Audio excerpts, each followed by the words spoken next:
thank you. Thanks for coming. Oh, that is for you. Thank you. Almost forgot. Yeah, talk to you soon. Thank you.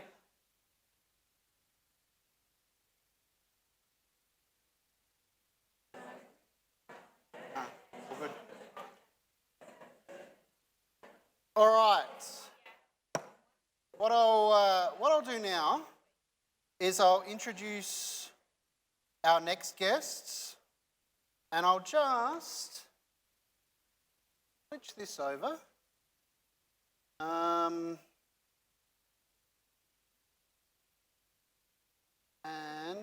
try this one as well. That guy looks like an idiot. All right. Okay, so I'll just unmute this. So our next two speakers you'll see that we've got some funny faces on the screens. These two blokes have been nice enough to join us from the US, where Eric is currently emptying his entire house to move to another state, and David is just like a boss. Now I'll introduce these two gentlemen. These are the co-founders of the Sweatpants Agency. Can you hear me okay there, fellas? Yep. Awesome, thank you. And I'll just turn your audio up. Turn that down for a sec. Yeah, IT came in and fixed this. It's all good. So, a quick rundown of Eric. Eric is the online marketer responsible for 3 of the fastest growing brands in their spaces, Hunter Killer, Bombtech Golf, and Jin+Ja. He's the founder of 10X Factory, which is a Slack community with over 1,300 entrepreneurs and growing. He's managed over $100 million in advertising and generating ROI on budgets as large as $4 million a month via internet, radio, and TV. And also until recently he held a Guinness World Record, which I'm sure he'll bring up. And then we have David Tendrich, who again, an online marketer responsible for nearly $100 million in martial arts and fitness studio sales, founding partner of Reliable PSD, a coding company with 40 employees across the US and Europe, and co-creator of Email Machine, an autoresponder product that has generated hundreds of thousands of fitness and martial arts members across hundreds of studios for the past 8 years. Now, Eric and David have joined us today to talk through a case study that we linked on the Facebook page the other day about a campaign that they've done on Facebook for a product called Hunter Killer. Now, this is entirely Q&A, so hopefully we'll get a few more questions with this one. I'll start us off just to get the ball rolling. But this is a unique opportunity to ask questions on a very large-scale campaign. Eric and David Sheryl Sandberg sent you a nice gift or something, I believe. So we might be able to talk about that as well. I'll just sort of give you a look at the room. Well,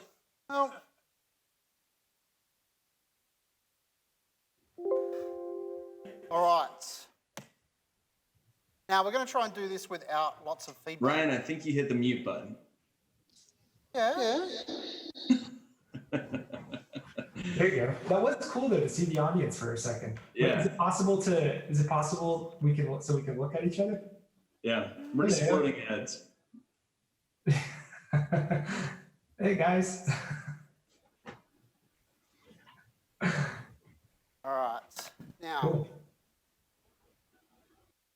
I'm going to have to ride the mute and the volume here a bit, so we'll be okay.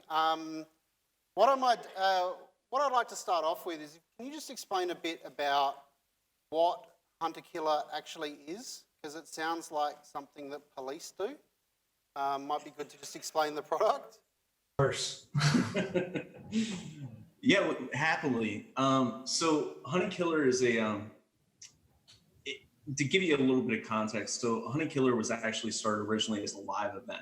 And it was an event where a bunch of people went around and they tried to solve a murder mystery. And the live event did okay, but it wasn't incredible. So the founder of the business had approached me to do digital marketing for him and try a subscription box model. So every month you get a box in the mail, and the box in the mail has correspondence with a serial killer. It has like characters, it has sometimes clues that are interactive that you can go online or you call in a phone number, sometimes maps, different objects and things like that. And the goal is basically to figure out, you know, who's the suspect, who murdered who, and really it's a game that just people love. It kind of mixes a little bit of a tabletop gaming with RPG plus a little bit of a storyline. And that is, it's kind of the way it started. And to give a little context, and maybe it's going a little far, the company was kind of bootstrapped from basically, I think it was $5K seed investment, and we took it to 8 figures the first year. And I ran into a big bottleneck around month 6. And I tried to find the best copywriter that I could find on the planet. And it so happened that he joined 10X Factory. And I brought in David, and David helped me increase conversion over there, as well as the AOV. And that was really the secret to us getting the 8 figures in our first year. Me and David left to do our own things for about a year, and then we came back, and we can talk specifically about the case study whenever somebody wants. But that was when we went ahead and we doubled their subscriber base. In 34 days, it says in the Facebook case study it's 60, but it was actually 34.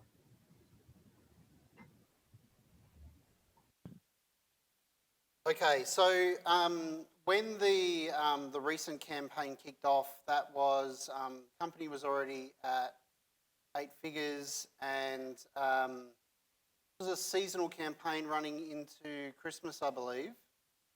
So what was sort of the brief for this particular campaign and the starting point for that? Well, are they still 8 figures? So they hit a bit of a snag in 2018. And that's actually why they came back to us. And me and Eric were busy with a lot of other things, but Ryan, the founder, took Eric out to, I think, 6 steak dinners, begging him to come back. And he and Eric are very good friends. Finally, Eric was like, all right, I'll do it, but we'll let me talk to David about it. So we chatted, we decided to do it. So we did have, it was going into Black Friday, Cyber Monday, which I'm sure you guys, I'm not sure if Australia has that too or something comparable, but I'm sure you've seen the videos of America where it's basically a stampede of shoppers trying to get the best deals they can. Online, it's become huge. So that was our first task, was Black Friday, Cyber Monday. But we had to fix all the fundamentals of the marketing, because in that year that we were gone, 6 other agencies came in and basically did not nice things to a lot of our work. So a lot of it was repairing the fundamentals of the marketing, and for cash flow to launching this Black Friday, Cyber Monday, Christmas holiday campaign. Yeah, I really want to touch on those fundamentals, and this is kind of the way that me and David approach marketing. And if you guys are looking at like Facebook advertising or looking at AdWords advertising, it doesn't matter what advertising. When it comes down to it, if you fix the foundation of a business from a marketing fundamental standpoint, you're always going to win. So when we went in, we did everything from heat mapping to look to see where there's UI issues. We surveyed the customers. We surveyed the non-customers. We asked them, what attracted you to this brand? Why, if you were describing this to a friend, how would you describe it? Was there any concerns that you had before you bought it? And by getting all those things, we were able to kind of make a marketing message that made sense. But where it really drove home, and this is again like foundations, the reason that we were able to do so well is that we hopped on the phone. And when I say we, I actually mean David. David hopped on the phone and was talking to customers. And I'm going to have him share what he actually discovered and how important that was for this, because it changed us from having a positioning where people that just love serial killers were buying to being a business that can easily blow up into a business that's touching 9 figures in a few years here. And it was really a revelation that he had by being in touch with customers. So one of the things that we always try to do, and I encourage everybody in this audience, if you're a business owner, you're in marketing, the one thing you always have to do is be as close to your customer as possible. If you do that, you always win. You know, you look at Netflix, they beat everybody out because the video stores were going away and it was the biggest pain point for them. And they were closest to the customers. You look at companies like Drift, closest to the customers. So I'll have David tell you about kind of his phone interview and then how that turned into a big revelation that then allowed us to scale this massive marketing campaign. Yeah. So our philosophy with marketing is very much hold a mirror to the audience, hold a mirror to the market. And the way we do that is we try to learn who this market is and what their needs are better than maybe even they know themselves. And so what I found that the biggest shortcut to doing that is just getting on the phone with people. I always think of marketing as like a test, but you're allowed to go up to the teacher and ask for the answers. You're allowed to ask your customers things like, why did you buy this? Like, you have a lot of choices. Why did you buy this? You're allowed to do that. You're allowed to just literally ask them for the answers. And the cool thing is what they tell you, a lot of times your job is to then get out of the way.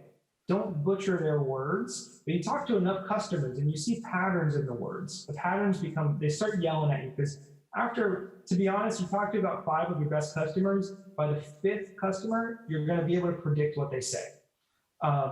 When you get to that point, you take those patterns, you take their language, you get out of the way and you put that in ads, and it works wonders.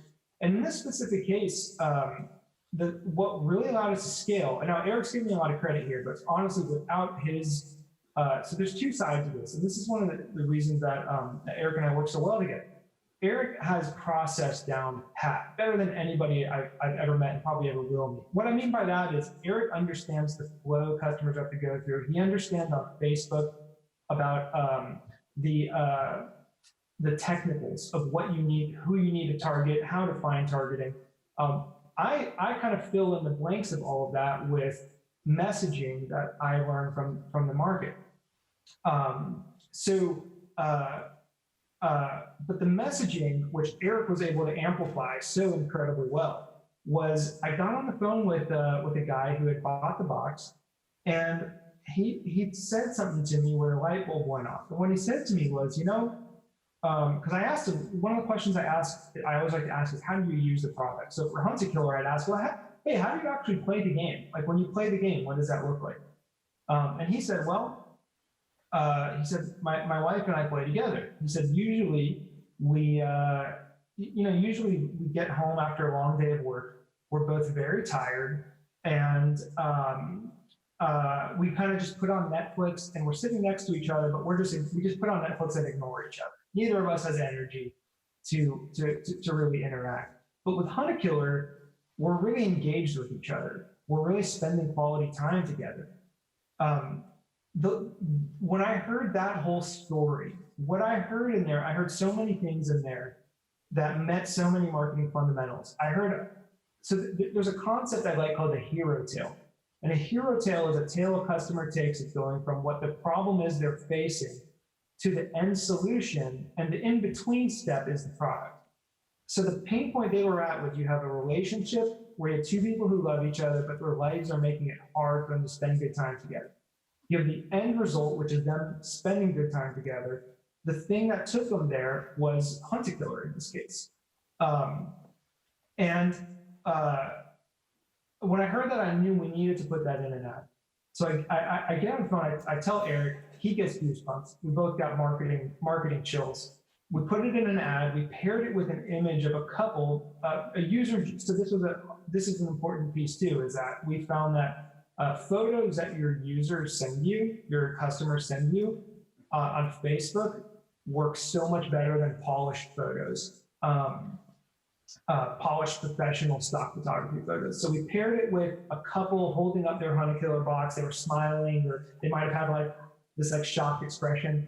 The ad blew up, and it blew up because we had sort of saturated the market of people who, like there was I don't know if you guys got this too, but in America, we went through a serial killer frenzy a couple of years ago, and where all these podcasts came out with these fascinating stories, detective stories, and no one could get enough of it. So if you put out something that just had the word serial killer on it, people would buy it. Well, we saturated that market with Hunt a Killer. Now that we were with this ad, we started reaching an audience, a very broad, large audience who had a universal pain point where they didn't care about the serial killer part. What they cared about was it's puzzles, it's codes to crack, it's fun and games, it's together time. And that's what we were selling in these ads, is a vehicle for together time.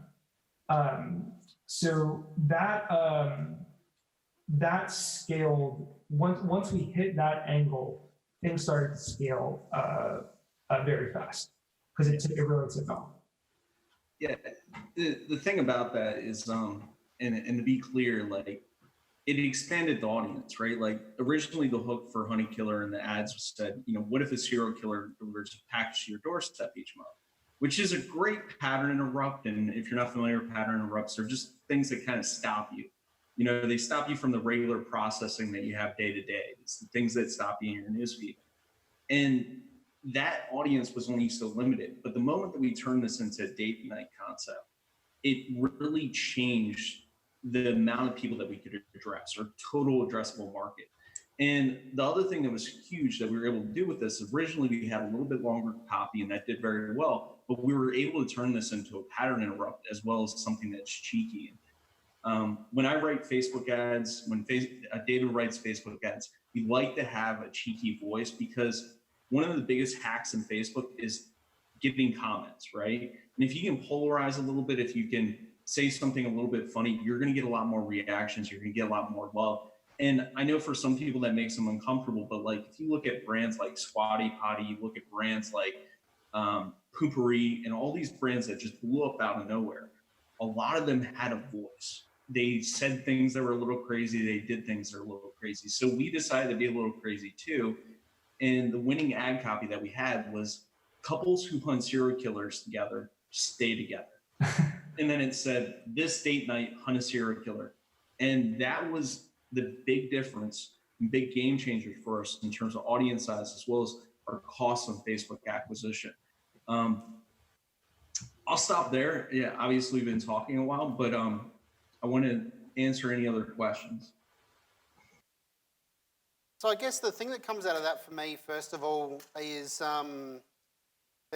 you've spoken to the audience, you've gathered some great data there. I'm curious how you went around the process of varying the creative, how many variations you ran, and perhaps a bit about the exact targeting that you used for each of those creatives. Ryan, I have a question for you real quick. The people in the audience, what type of businesses do they typically have? Are we talking about local business, e-commerce, national brands? What are we talking about? A really big mix. Is that fair? So we've got some. All right, hang on. Let me turn this around and make this interactive for a sec. Who's from government? Woo! Who's from a bigger? I know technology good and stuff, right? Okay, let's not shake that and make this hunting the Blair Witch Killer. So we had government. All right, how many people are from a sole trader type business? How many people from a small business? Medium? All right, large? Super large? No? How many from an international company? All right, we've got a few. Okay, so that should give you some context. Yeah, absolutely. So you were asking about creative variations and also the targeting. So I just want to kind of throw this out there. So first of all, with the creative, David's really smart, as you guys can tell. And what he did is we actually had a Facebook group, and in the Facebook group, you would see these posts and based on that engagement, we started collecting different images, and these were all user-generated images. And we like the user-generated images because it's something that doesn't automatically put somebody on the defensive when they see an ad. And we were looking for these things that were high engaging. That's where we source the content. So we ran a lot of dynamic ads within Facebook. That's when you go ahead and put a lot of images together, and Facebook kind of figures out what's the best. In terms of the headlines and the messaging, I mean, I don't know how many we went through. I mean, from the beginning of November to the end of November, we probably went through about 40 to 50 variations. But here's the deal that a lot of people don't realize. And that is that when you find a great hook or great ad copy, it can last for millions of dollars in ad spend.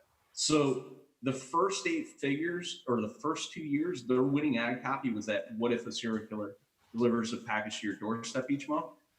The next iteration of that, and it's still going today, with anywhere between, we'll say 300,000 is probably low on their ad spend. It's probably closer to about 400K to about $2 million in ad spend, depending on the month. That's still our top performer, is talking about date night. So when you find that messaging that works, it just works and you run with it for a while. Obviously, sometimes you need to adjust for the market, and that's what we did here. But we tested more of the creative. We definitely tested a lot of copy, but it was more about the angle. And Eric, he asked about targeting too. If I'm not mistaken, and you can answer this better than me, but you now like open targeting and let Facebook optimize it, right? So years ago, you would never hear me say that. I mean, and for anybody that has a very specific persona, like if you're going after, like, let's say dental owners or something like that, right? I would almost recommend that you scrape data somewhere else and upload it to Facebook and you target those people. But like, let's say you're a local business and you are a dentist and you have, Botox that you offer. A lot of times open targeting now in Facebook is actually outperforming everything, including lookalikes and including interest targets. And it's a big shift that's happened over the last few years. I think it's happened for a couple of reasons. So one, the Facebook algorithms really is way better at identifying people that will be your purchasers. They also use data from your website and other contextual clues about who to actually target. And the other fact is that if you're too targeted in Facebook, especially for these types of national campaigns, right? If you're too targeted and you have a mass appeal product, when you become too targeted, you're going to have too much frequency happening where the ads are going to be seen by the same people too much. But in addition to that, you're going to be competing with everybody else that wants that same ad inventory. So with Facebook, it's an auction system. And back in the day, everybody would run a 1% lookalike. Who here knows what a lookalike is, by the way? All right, awesome. So what a lookalike is on Facebook is when you take your existing customers or a data set and you upload it to Facebook and you say, hey, Facebook, I want you to find the top 1% of people on Facebook that look just like this, right? Well, 1% lookalikes were money for years and years. Around, I would say a year ago, you started seeing where 1% lookalikes were being outperformed by 3% lookalikes. And it's not because the 1% is not more targeted, it's because the cost of that ad inventory and that 1% is higher because other people also probably have them in their 1% lookalikes because those are the buyers, right? So because costs went up, we go more and more open. And that's one of the biggest shifts that's happened in Facebook in the last year or so, is open targeting is working across the board. With Honey Killer, the third best ad set, and the ad sets where you target, the third best ad set is an open target. The second best ad set is a 10% lookalike, which is 20 million people in the United States. The best performing ad set is an interest cluster, where basically there's a bunch of interest targeting that I throw in there. And interests can be, pages that people like, different things that they're interested in. And that's like a 50 million person audience. So you're seeing, again, these huge, bigger and bigger audiences. Now, again, if you're targeting dental owners, this wouldn't work for you. But if you have a product that can do mass appeal at all, and even if it's on a local market or a national market, open targeting really kills it. Yeah, and also too, this process of getting on the phone with your customers and hearing about their pain points, I've repeated it in just about every type of business you guys raised your hand about, including actually government. And we've done marketing for recreation centers, for example, of counties. But even for martial arts, for example, just a testament to what Eric said of when you get an angle, it can last for millions of dollars. It can also last for years, especially for small business. I'll give you a great example. 10 years ago, I wrote a piece of copy selling kids martial arts.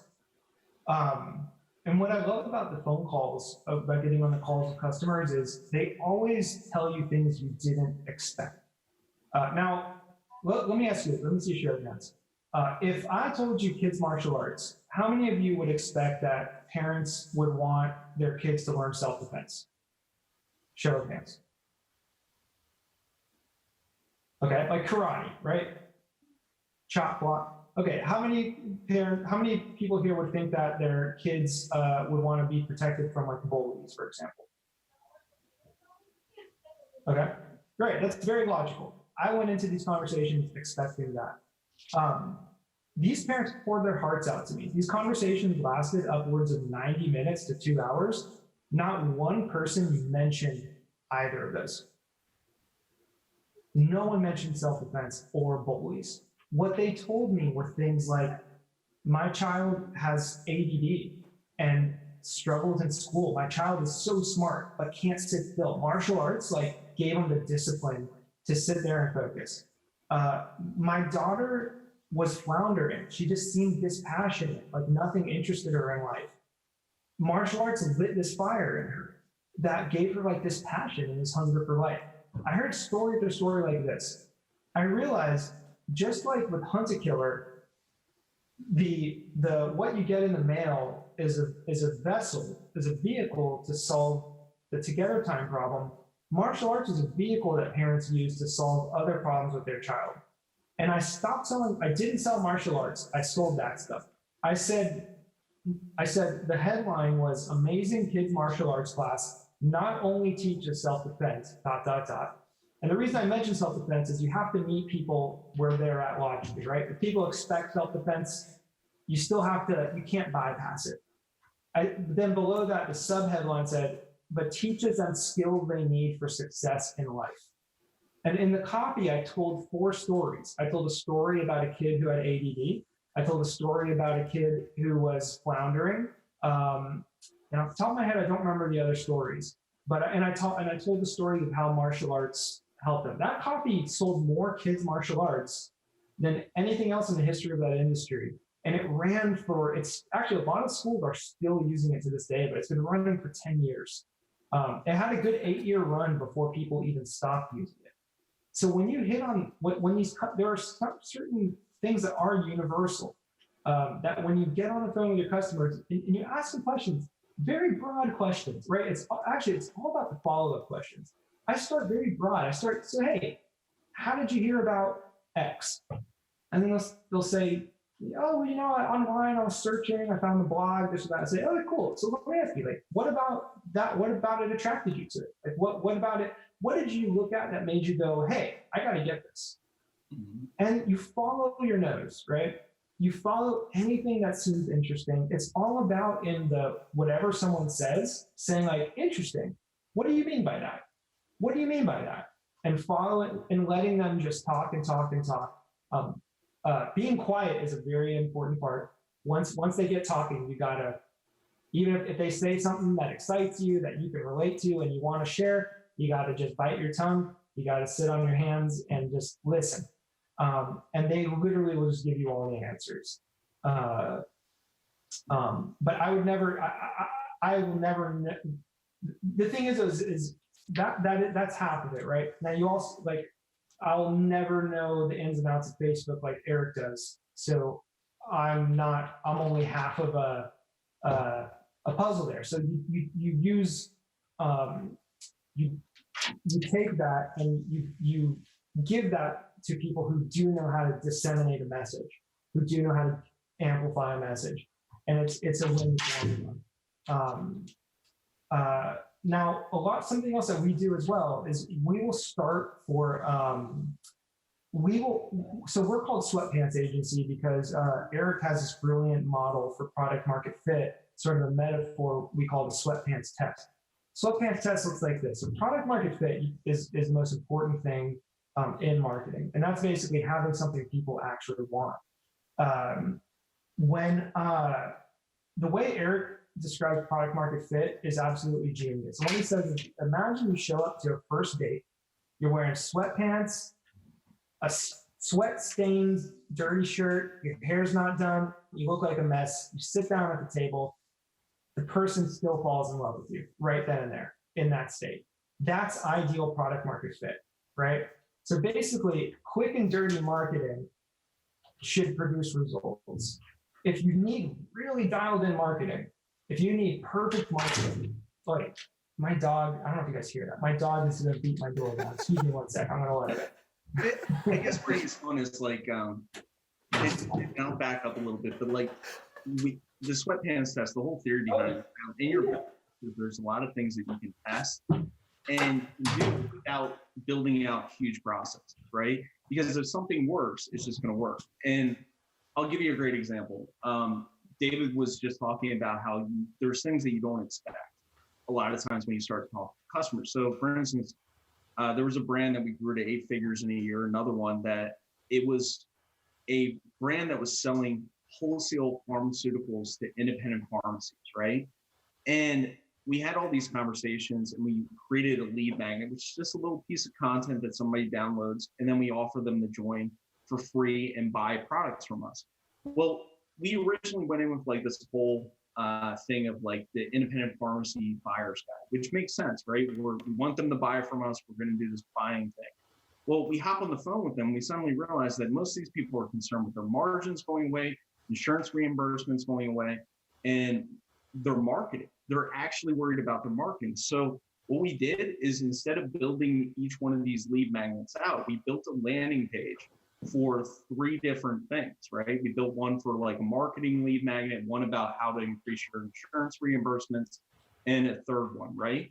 And we just let the marketing run against those. And we looked at the cost per lead and the quality of leads. And then we actually built out the product. Now, I don't recommend running something for a long time as a dry test, but there's often a way that you can skip a lot of steps and prove that this is worth your time, your company's time. Because at the end of the day, a lot of people, they get invested in ideas, and next thing you know, your department's skipped an entire quarter and they did it on something that fails, or you're growing a business and you don't know how to sell it yet. You've been focusing on the product for last year, and you lose a year of your life. So we try to figure out these sweatpants tests to ensure that that never happens, as well as to get to a quicker result where your marketing's working for your business. Right. So one way we do that. So for example, with some of the brands we're working with right now, we're through phone calls, we're uncovering these angles. What we'll do is we'll throw an angle into an ad. If ideally you want to see more sales, of course, and you want to see it cost less to generate more sales. But sometimes an angle doesn't instantly generate more sales, but you'll notice maybe it costs a lot less to get people to click on the ad, maybe by a dramatic difference. That's a clue that you're on the right track. That's a clue that could merit this angle needs further development. And the way we develop the angle is developing a landing page specific to that angle that the ad sends traffic to. And so if an ad proves to us that if something about the ad seems to be getting traction, that's our next step is, okay, let's change the website. Let's run a test on the website and make the language match the ad. There's something we've uncovered called Congruency, which is an amplifier for results as well, which is where when the message from ad all the way to the very end of until they check out is congruent when the messaging is the same and repeats patterns.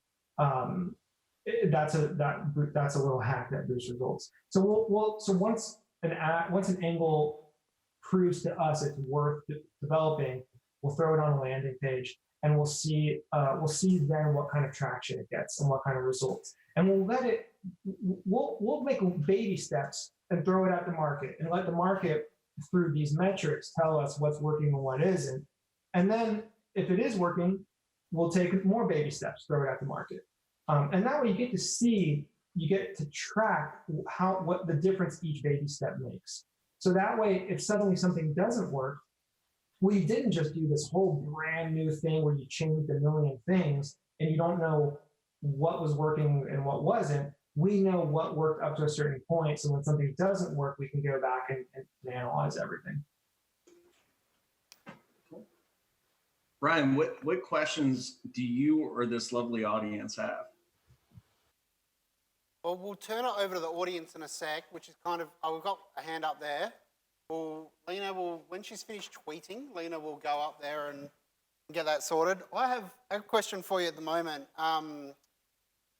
You've said a couple of times about budgets and you've thrown out some pretty big numbers there. But I thought it was interesting in our previous discussions where you've talked about the way that you scaled up to that budget or sort of grew into that budget. Can you just explain a bit about how you started off with the budget and then the approach to campaign budget optimization and optimizing around the customer acquisition cost? Sure. Can you give me a little bit more context? Are you talking about for this particular case study and the way that we did it? Are you talking? Mostly around this particular case study, but in general is fine too. Sure. So one feature was actually released on Facebook around the time that we started to do this, and it was called campaign budget optimization. And back in the day when you were scaling a Facebook campaign, like let's say you saw success, and what I call success is when you have your acquisition level to a point that you're happy with that cost of acquisition. For some people, that means that you're making profit on your first sale. For a lot of subscription boxes, it means that you're getting somewhere around what the revenue that you're getting in is, or you're getting in more revenue than that. So when we look at that, once we find that success tactic and we're all happy, we try to stress test it to grow it. And with Facebook, I would say like a year ago, you would do stuff where you would duplicate ad sets. You would essentially duplicate all the little campaigns that you're doing, or you would you would increase your budget on an ad set at like 15% per day, or the ad set would go crazy. Well, Facebook introduced this thing called campaign budget optimization, and they took it from the ad set level, which is where you usually define your audiences and stuff like that, and they moved the budget to the campaign level. So you can have multiple audiences all under this one budget. And Facebook is making decisions about where they're going to get the lowest cost per result for each one of these. Well, when we hit this angle, what was the most amazing thing, and I'll be completely candid, it was super easy to scale. We just kept pouring more and more money on it. We kept throwing more and more and like hoping that it wouldn't go wrong. I put in a bunch of rules in Facebook. You can do automated rules to make sure that we didn't like go bankrupt or do anything dumb or spend a ton of money. And we just monitored it the whole way up. And we just watched the cost of acquisition stay the same no matter what. It's made scaling on Facebook way easier. Now, that being said, listen, when you're in November and December, one of the things that you're going to see is you're going to see often conversion rates on e-commerce just jump through the roof, right? They're between 2-3 times higher. But when you see something like that, you can probably scale a campaign to $1 million a day and be fine. Like one of my biggest regrets actually wasn't spending more money. I feel like we could have scaled it even more and we could have done it profitably. So the thing that happens though is you'll see that conversion start to dip down as you go into Q1. And when that happens, you do need to scale back your budget because you're not going to see the same cost per result at that same high level. As you go into the summer, a lot of times you kind of get things to even out a little bit because the cost of inventory on Facebook goes down, but the conversion rate is still kind of a little bit lower. And then when back to school starts to happen, you start to see conversion rate go up, start to see people priming for Q4 and spending a bit more money on Facebook. So we kind of just ride the trends, and we monitor the cost of acquisition on a daily basis. We monitor on a weekly basis. We put in rules to make sure that we don't spend, $1,000 per acquisition, and we go from there. I wish I could make it sound more complex, but it's not.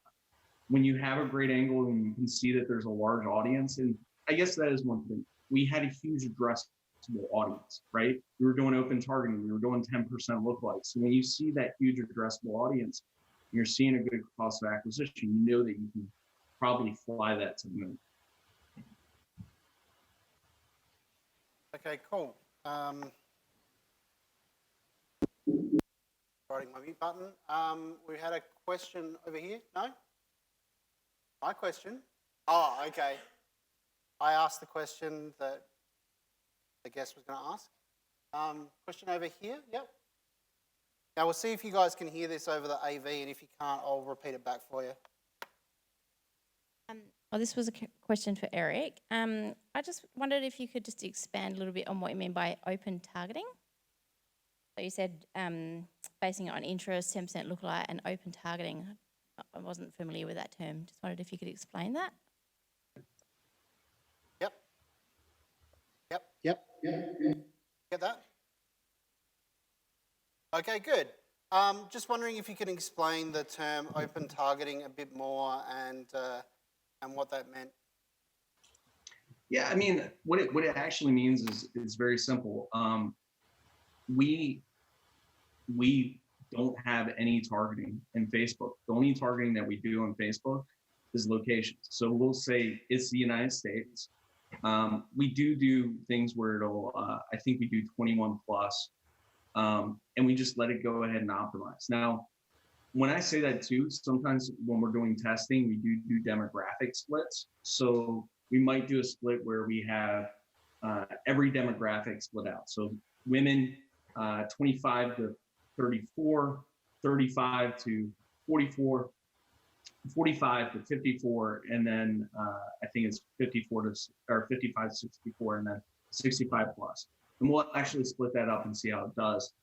There's certain things too in the open targeting, like if you're a local business, again, say you're selling Botox, you might realize that your demographic is women, and it might be a certain age range. So it might be an age range between say 25 and 50, right? And you're just going after that target. Facebook is optimizing way better for that. You might put in the zip code or something else, but it's not where you're telling Facebook, hey, I want to target people that like BarkBox, or I want to target people that like health food or any of those things. You're literally telling Facebook, hey, just go after this addressable audience and let's make it work. And again, that didn't used to work so well, but I can tell you it works very well. And I'm not the only one seeing this. So we have, one of the cool things about 10X Factory is we have all these entrepreneurs that share information. And it's like, we're kind of cheating with each other because it's like, hey, how's your business in Botox doing? He's like, oh, I'm doing open targeting, that's winning. I have a friend that does solar where he's selling solar installs. He's like, yeah, open targeting is working. David, you work with a ton of martial arts people. Mm-hmm. They're moving more and more to open targeting too, aren't they? Yeah, absolutely. I always, to be honest, though, for them, for years, I think it probably works for local before it works for bigger brands. But I always tell them just it's location. Within, I ask them, how far would people realistically drive to your studio? They'd say 5 miles. I go, okay, set location at plus 5 miles from your address. I say, do you get more moms or dads who sign up? They go, moms. Okay, okay, try women then. And then that's it. Don't put interests. What happens is you just put out your angles, your creative, your copying your images.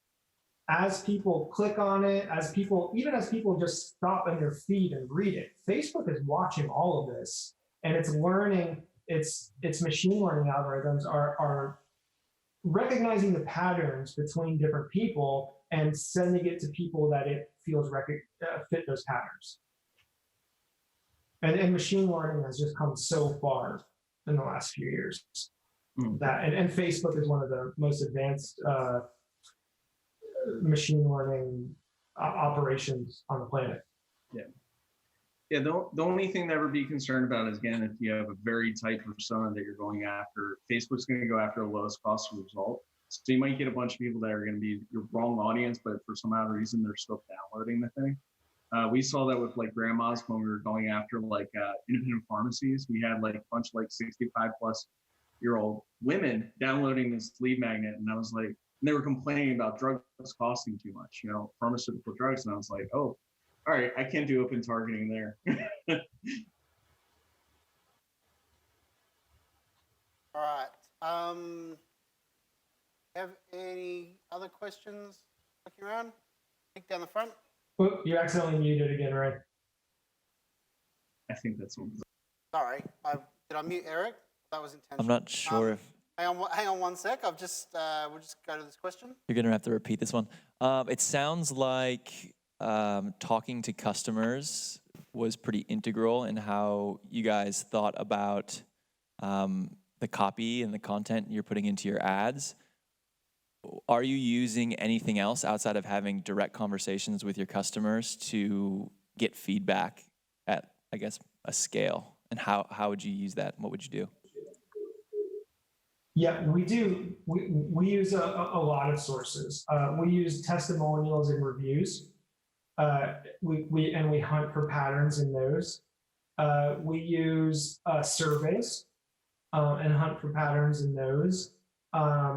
We use questions that come into like customer service, for example. So we look for pre-sale questions. So questions that people need answered before they're willing to buy. And we uncover those objections. We work those objections and their answers into marketing. Those are probably the big ones. Anything you got, Eric? Yeah, I mean, what we do with that data and a couple tricks that we do with that data really help reveal patterns. Obviously, we read as much as possible, but sometimes you have these huge data sets where you want to also find some patterns that stick out too. So like one of the things that we sometimes do is we'll take all the 5-star reviews from a company, right? And we'll go ahead and we'll throw it into a word map or cloud, word cloud. And what it'll do is actually show the largest words with the highest density. And suddenly you start to see the reasons that people actually sign up might not be what you thought. So like, great example of this is, you know, we work with a brand that they're a geek box, you know, it's comics and Funko dolls and all this other stuff. And it turns out that a lot of people actually purchase it for t-shirts. When we went through all these 5-star reviews, t-shirt was like one of the highest things mentioned in these reviews. So it's sometimes the surprising things that happen, and that'll help you identify the pattern. The other thing that we do in surveys that can sometimes help from the data side is we ask a question, it's often called the Net Promoter Score, where we'll ask at the end of the survey, how likely are you to recommend the service to a friend? 1 out of 10, right? You can immediately rank those now by the number for those responses and focus on the top customers. There's reasons to actually focus on the lower end customers too, but they're different than that first layer of marketing, that first layer of angles. Trust me, non-buyers will give you answers too, but that's where the real marketing magic for the first step happens. Yeah, but those are, they don't, the direct conversations are better because to a review, if there's an interesting line in a review, you can't ask it, what do you mean by that? I have tried, it does not, it's just embarrassing to talk to my computer screen. Trust me, it's a painful process sometimes doing this. Like David's an introvert, I'm actually an introvert. We get exhausted after the phone calls. And like he'll do like, you know, 5 of these phone calls, but we do it because it's so effective in what we do in our business. And we've done it, you know, again, across small business, big business, doesn't really matter. When you start talking to your customers, you're getting closer to that customer, you always win. That's how you stay ahead of everyone else. Because I hate to tell you, Facebook's going to get more expensive. AdWords is going to get more expensive. Email deliverability is going to get more difficult. All these things are going to happen. But the person that understands their customer on the deep level and is already overcoming all these things and just has a better product, better messaging, saying the words that they want, you're always going to win. But you're doing it because you're doing the work nobody else is going to do. Yeah. Yeah, I actually find that really interesting because when we do job interviews with new candidates, we always ask a question about how you'd get to know an industry you don't know. And no one ever says, I'd ask the customer. They basically find all these other things that they can do online without talking to anyone. It's a way to solve the problem. We had a question up the back, I think. Yeah. Hang on one sec, David. Sorry. There you go.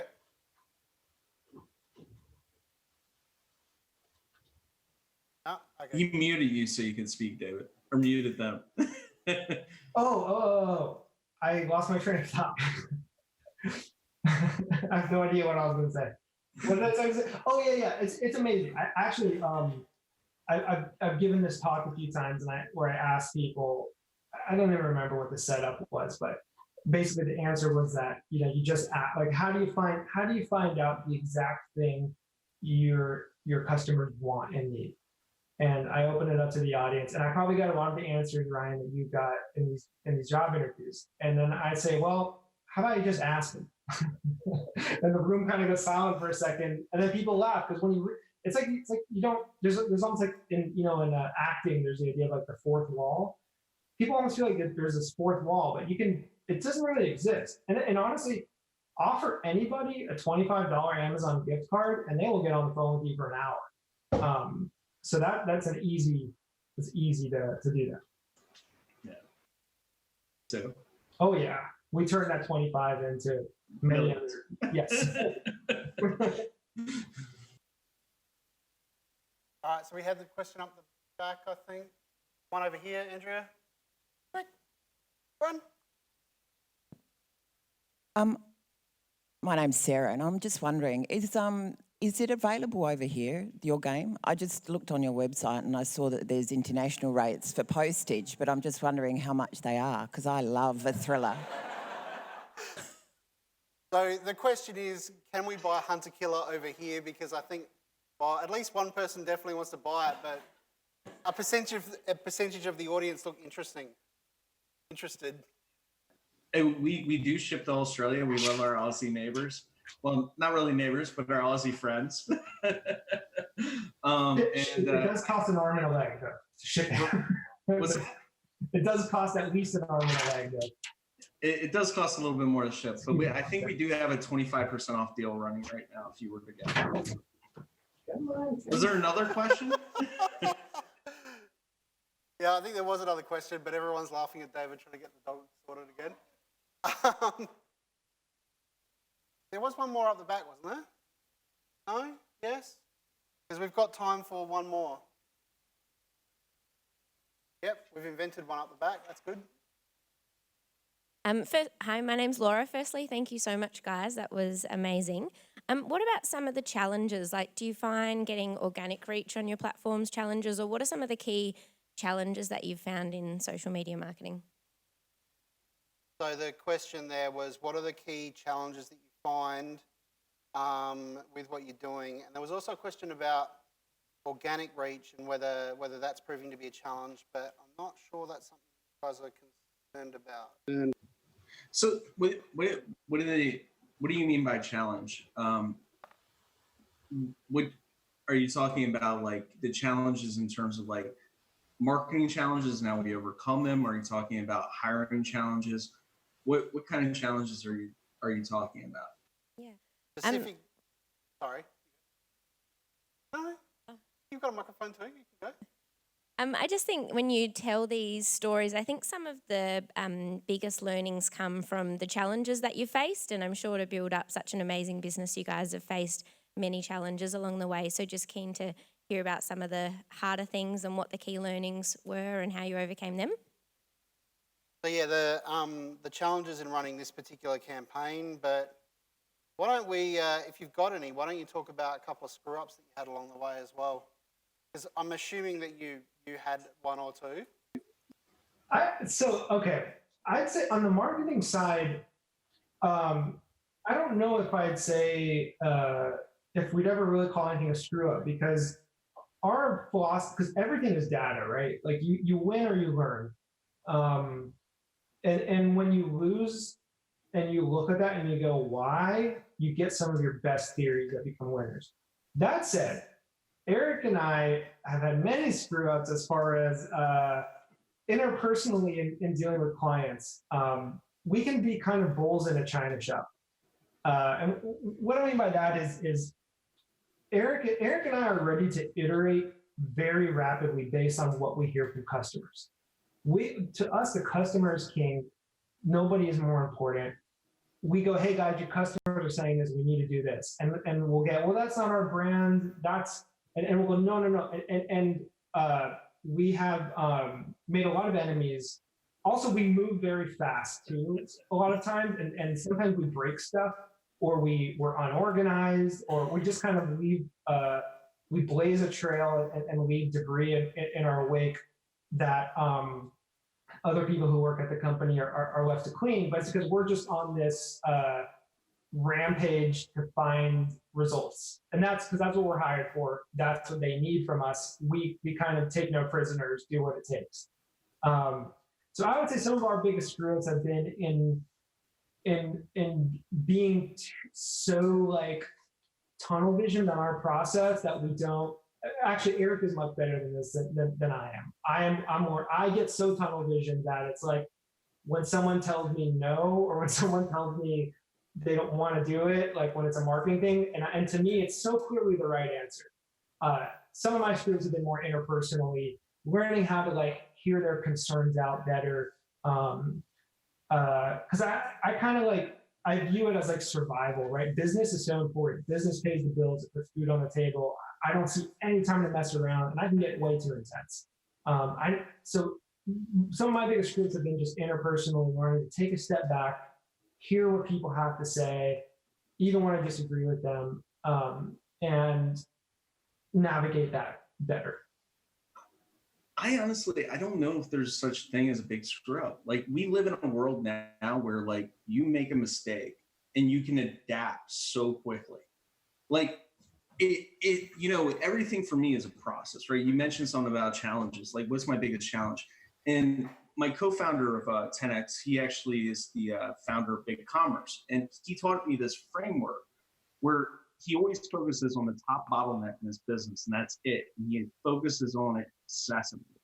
And we kind of take the same approach when we're focusing on getting customers. We focus on cost of acquisition. We focus on a single goal. We do these things. But like, whenever we run into challenges, we always go back to a process, right? So if we were to run into a situation where our conversion is dipping, right, or our Facebook ads aren't doing as well, we actually usually go towards the conversion and we start making phone calls again to people. We start surveying people again. So we have all these processes. When I make a mistake, years ago, I used to send out email. I don't do it anymore. I hire people to send it. David writes, he doesn't send it either. We hire people to do it. When somebody sends out the wrong email or they send out the bad email, you know, a lot of people would flip out or get upset. We look at it as like, okay, well, can we send an email follow-up that says, oops, or something along those lines that can make us more money? But can we also teach this person that just sent this to implement a process that can avoid that mistake from happening in the future, right? So maybe their process is that they have a checklist before every email sent. They need to do these things. So like, we did have a couple of like, I don't know if we had a couple of hiccups. Like, there was a couple of days where like Facebook, for instance, during like Black Friday, they lost reporting entirely. So I was flying blind, essentially guessing what our ad spend was that day and looking at Google Analytics, right? You kind of got to adapt. There was times where, not in this particular brand, but there's been times where I've had typos. Well, I'm going to tell you a big secret that's really, really, really funny, because I was talking again to like my friends that do Facebook. Sometimes typos actually improve conversion. Why? Because all the people that are going to tell you that you spelled something wrong are making comments on your ad. Facebook loves comments. So suddenly all these people that are hating on me are suddenly making my ad perform better for me. Thank you very much. So like we sometimes do stuff like that. Didn't happen in this campaign. We did have one thing that happened. Well, two things that I kind of regret on a post-mortem, right? Number one, we got spam trapped during the holiday, but it wasn't our fault. So we're on a server called Klaviyo, and there's a shared email. Our emails started only going to spam. Yep. For anyone unfamiliar with that terminology. And Klaviyo had us on a shared IP pool, and all these other people were sending, and Klaviyo's server itself, not us, their server got spam trapped by Gmail. So we lost all this momentum. We probably could have added another like 500, 600K to our total revenue during that period of time, but we lost out on that because we had a 14-day spam trap. We should have been on a dedicated IP. So that is one regret, but you don't know that going into it. The other regret that I guess I have is that when you see momentum sometimes, the best thing to do is just feed into it.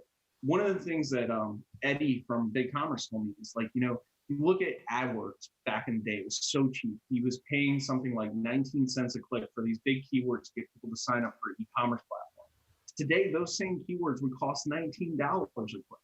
So if he could go back in time, he would go ahead and pour even more money on that and let it grow. When I look at, something like the holiday with Honey Killer, where I just saw I kept adding money and money to this. It was profitable. I wish I spent more. So two biggest regrets for me, I don't know if they were mistakes because I now have the, hindsight. I didn't have foresight, were that I wish that we were on dedicated IP for our email sends and we didn't get messed up there. And secondly, I also wish that we spent more money because when the gold rush is here, when Bitcoin goes from 10,000 to 20,000, you want to ride that wave. And honestly, you don't get a second chance a lot of times. Like, we're going to have this next opportunity going into this next year.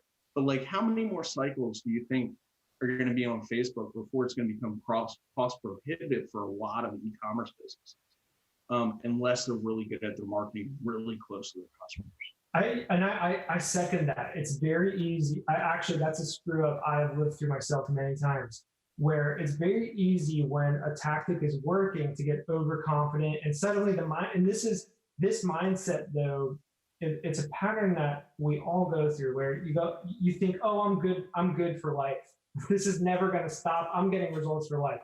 When really you have no idea when those results are going to stop. And in those times, just like you said with Eddie, in some of my companies too, I wish at the times where when it was cheap to generate customers, we had just poured gas on the fire, because that gets you through the times where, and every business has these times where marketing dries up for whatever reason. Or dries up, but you have to adapt, right? Yeah. Exactly. Drying up means it's time to adapt. But sometimes sometimes you can see the downcline and it's slow and you can adapt. Sometimes it's the next day. Conversion is cut in half. Costs double overnight. And you don't have time. But in the time when it was good, if you'd spent more, you'd have this cushion of revenue for more customers to get you through that. So that's something else too. Is sort of the inverse of that, is spending money on things that didn't justify earning the spend. Wasting money and then sending bad money after good, or sending good money after bad when something is improving. If a tactic isn't working, throwing more money at it usually doesn't make it work. Something else is going on. Don't send good money after bad. All right. Well, thank you both very much for joining us. I know it's getting pretty late there, and really appreciate you making time, particularly when you're in the middle of moving and family and things, Eric. So, all right. Really appreciate your time. I'll follow up with both of you, but if we can thank Eric and David, everyone.